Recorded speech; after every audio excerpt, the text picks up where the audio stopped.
It's quite noticeable if you have, you know, eyes and ears and stuff like that. The survivors talk about it all the time, and there's even writing on the walls of the safe rooms that will tell you little world-building details about what's happening in the story. And the gameplay being all about walking from point A to B while shooting stuff is just an absurd thing to say. If you look at the normal zombie hordes, then you could definitely just run through them from one place to another without really using your brain. But the thing that gives Left 4 Dead all of its depth is the special infected. If you don't coordinate with your team, a single pin from a hunter or jockey is instantaneous death. Jockeys, chargers, and smokers can pull you away from your teammates if they're not paying attention or if you're too far away from them, and you just die. Wait, you can get up the pipe here. Yeah, that's what. Oh, oh no. Fuck my life. And then witches and boomers prevent you from just running around and shooting anything that moves. Bro, have you still got your pipe bomb? Have you still got your pipe bomb? oh my god, it's huge! Oh my fucking god! Glitch That was a users. crazy play. Glitch of users! I pushed her out the window! There's a ton of thinking required to not get completely torn apart in Left 4 Dead 2. And on lower difficulties, you might just get away with turning your brain off. But on the higher difficulties, or against actual human opponents, just running from one place to another is just straight up a bad idea. But if you don't believe me, and you still think the game is boring, then consider the following. I leaved for diet, and then I said to myself, what if there? It was chosen. Bruh in brackets.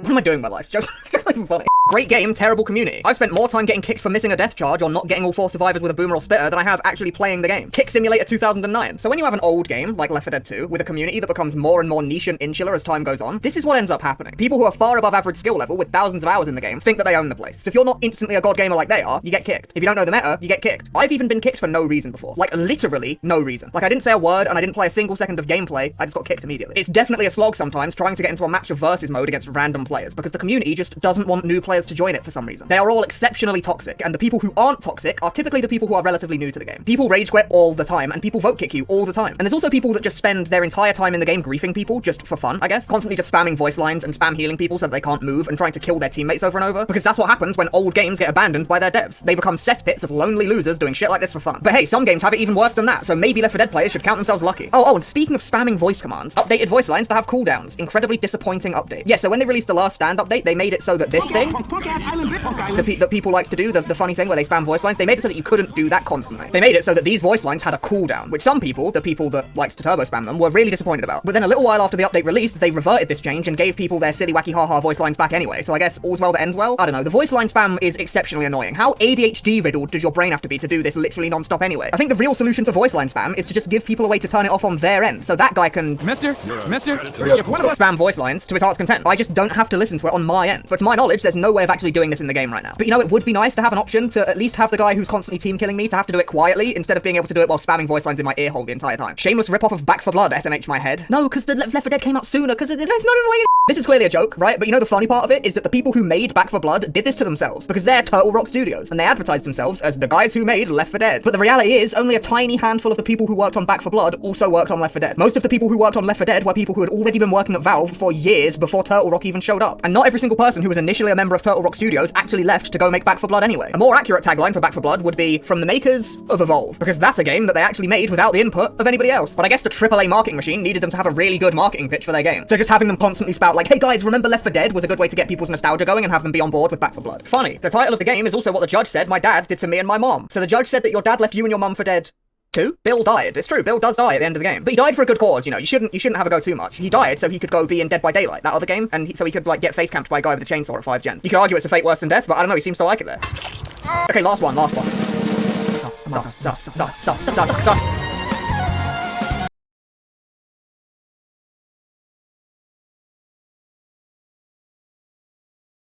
This video is brought to you by our Patreon supporters. Playing card suits on combat helmets are iconic symbols of the 101st Airborne Division, and motifs that have often been used in popular media to represent US infantry as a whole. Probably the most iconic were the spades of the 506th Parachute Infantry Regiment, which was featured prominently in the HBO miniseries Band of Brothers. But why is this a thing? In this video, we're covering the origins of playing card helmet markings in the 101st Airborne during World War II, giving key context, including the divisional organization, and details on the airborne landings they were designed for. I'm your host Brendan, and this is Battle Order.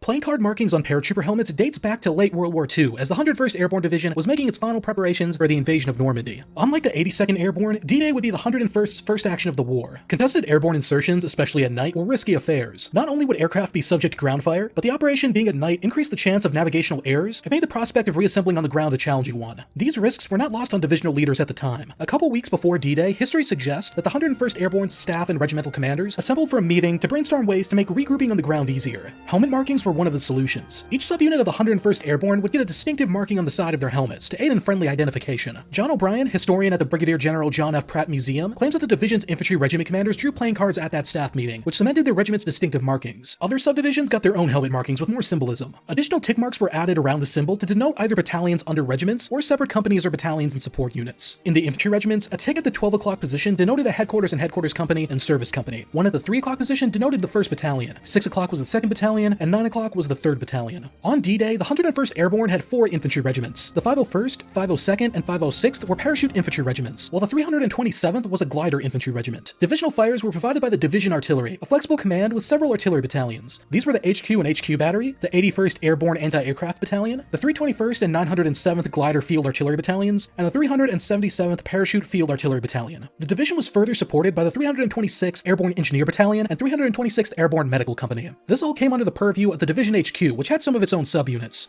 Given the nature of the objectives, which had to be completed at night, the ability for units to quickly reform was crucial. In came the helmet markings. The 501st Infantry Regiment, call sign Klondike, was denoted by a diamond. The 502nd, call sign Kickoff, had hearts. The 506th, call sign Kidnap, had spades. And the 327th Glider Regiment, call sign Keepsake, had clubs. This included the 1st Battalion of the 401st Glider Infantry Regiment, which acted as the 327th 3rd Battalion as part of the Divisional Reserve. One interesting quirk of the 506 specifically is that for D-Day, due to confusion, their tick marks were applied incorrectly. So they had the 1st Battalion's 3 o'clock tick mark on that day, although this was corrected after the operation. The Division Artillery received a white circle symbolizing a cannonball. Div Arty HQ and HQ Battery, call sign Kingfish, had a tick mark at the 12 o'clock position. The 321st Glider Field Artillery Battalion, call sign Kansas, had one at 3 o'clock. The 377th Parachute Field Artillery Battalion, call sign Kite, was at the 6 o'clock position. And the 907th Glider Field Artillery Battalion, call sign Kilogram, was at the 9 o'clock position. The 81st AAA Battalion received a triangle, perhaps symbolic of its anti-tank, anti-aircraft mission, which was higher velocity than their field artillery counterparts. Not relevant for D-Day, but the 463rd Parachute Field Artillery Battalion, call sign Keynote, was hastily attached to the 101st through unofficial channels when it was getting ready to deploy to Bastogne during the Battle of the Bulge. At this time, it received the Div Arty circle with 2 tick marks at the 6 o'clock position.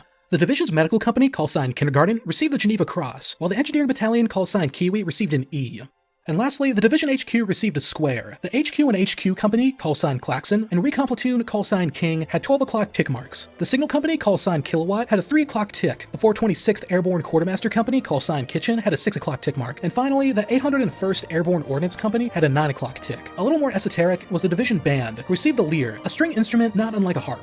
In terms of where the 101st Airborne was meant to drop, their area of responsibility was east of Route Nationale 13. It consisted of drop zones A, C, and D for parachute drops, as well as landing zones E and W for glider landings, the latter of which was shared with the 82nd Airborne's area. The 82nd Airborne Division had an additional 3 drop zones O, N, and T. Drop zone A, west of St. Martin de Varville, was designated for the 502nd Regimental Combat Team, which was the 502nd Parachute Infantry Regiment reinforced with the 377th Parachute Field Artillery Battalion. This DZ was aimed at seizing causeways 4 and 3 off Utah Beach and securing the 101st northern flank. Although dropping with the Parachute Field Artillery unit, the 377th lost all but one of their 75mm pack howitzers, so that unit fought mainly as infantry until 8 days later when they received replacement howitzers from Utah Beach. Drop Zone C, near Heville and St. Marie-du-Mont, was for the first 2 battalions of the 506th and the 3rd Battalion of the 501st, aimed at causeways 1 and 2. Positioned away from the bleeding edge of the division's flanks, this area would be the 101st Divisional Reserve, and would also be where the Divisional HQ landed. It shared space with Landing Zone E, which could receive glider resupply and reinforcements. 2 anti-tank batteries from the 81st AAA Battalion, equipped with a total of 16 57mm AT guns, and elements from the Airborne Engineering and Medical units landed via glider at Landing Zone E. The engineering units that did land included a bulldozer to clear glider landing zones of obstacles. However, the division's Glider Infantry Regiment and the rest of the Glider Field Artillery landed amphibiously on Utah Beach, beginning with the 2nd Assault Wave. Lastly, Drop Zone D south of Vierville was designated for 2 battalions of the 501st and 1 battalion of the 506th, who were charged with securing St. Côme-du-Mont and bridges over the Douve River on the division's south flank. Charlie Company of the 326th Airborne Engineer Battalion also jumped into Drop Zone D to blow bridges crossing the river. Of course, the airborne units on D-Day were misdropped and scattered, often a far distance from their drop zones, but this is how it was planned out. Drop Zone D probably had the most accurate drops of the division drop zones. And now I just want to thank our Patreon supporters, especially our producers. If you